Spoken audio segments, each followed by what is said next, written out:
Hi, I'm Lanny and this is Preserving Today, and I'm going to make simple sauerkraut. All you need is a knife, a nice head of cabbage, a big bowl, and a cutting board. And first thing you're going to do is save this outer cabbage leaf, set it aside. You're going to use that at the end as your follower, and then core the cabbage. Cut the core out. It does not have to be pretty. Just get the part out that's going to be too chunky and fibrous for a good sauerkraut. You can use that for something else or feed it to the chickens, put it in the compost, whatever. Try to get your shreds even. It doesn't matter if they're coarse or really fine, but just do it evenly. And this knife is not working for me. It's feeling really cumbersome. It's not fun to chop with. It's better for meat, so I'm going to switch it up. Here we go. This knife is much better. You want a good comfortable one because this is a lot of cabbage. The hardest part of making sauerkraut is shredding the cabbage. But like I like to say, today's cabbage is tomorrow's kraut. And if you want to put a little labor into your cabbage today and make it into something amazing, then you can have sauerkraut in about 18 days. That's my favorite to go. It really depends on the temperature in your house, how long it's going to take to ferment. Cabbage turns to sauerkraut in an anaerobic environment, which means without oxygen, so under a brine. And in a couple of weeks, you'll have sauerkraut if you leave it at room temperature. So I forgot to weigh my cabbage, but I'm going to grab my scale now.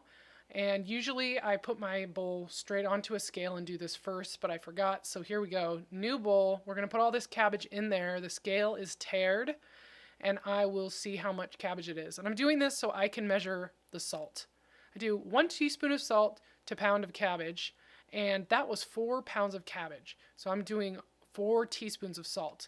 And you might see I've got them split into 2 bowls here. This is just for ease. Until the cabbage starts to shrink down when you're working it.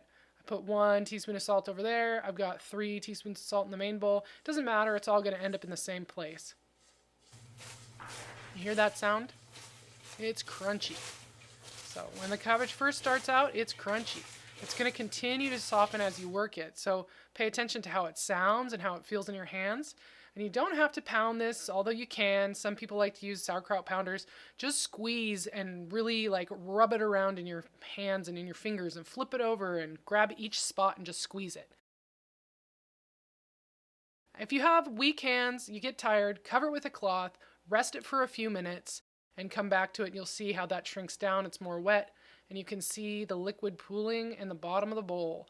That's how you know when it's ready. Give it a squeeze with your fists and make sure you see brine running through your fingers, and that's when you know you're ready to pack it into your vessel. Today I'm using a 1/2 gallon ball mason jar and a ball lid and spring set, which is my favorite setup for smaller amounts of things. I have giant crocks for giant projects, but this is perfect for this size. I use my wide mouth canning funnel because it helps keep the rim of the jar clean, which I find to be very important. After I put a little in, I'm going to reach in and press down with my fist as hard as I can. I just want to make sure everything's packed down in there and there's no air bubbles at all. Keep doing that. I put another layer of kraut. I remove my funnel and push everything down again. You might not see that it's very juicy yet, and that's okay. The more you rest the cabbage, the more it continues to release its juices. So just keep working. And there it is. You see that? That's what you want. That liquid rising up above the cabbage. So pack this as full as you can, leaving yourself some headspace at the top so that it doesn't overflow when it starts to bubble up, which is just a normal part of the fermentation process. I pack a little more in, pack it down really tight, clean the sides of the jar, and then I'm going to use this leaf that we reserved as a follower, which is just like a nice little blankie over the top of all this shredded cabbage. Put that in and push it down really well.